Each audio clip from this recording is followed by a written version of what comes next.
জানি না সেই দিনটা কবে আসবে,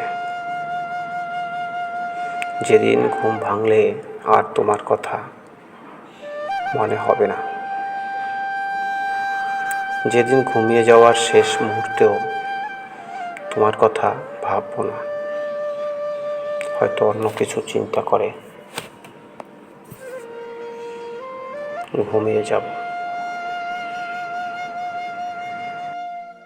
তোমার অসংখ্য স্মৃতির ভিড়ে থেকে কবে আমি আলাদা পথে হাঁটব, কবে আমি আমার আমিকে খুঁজে পাব,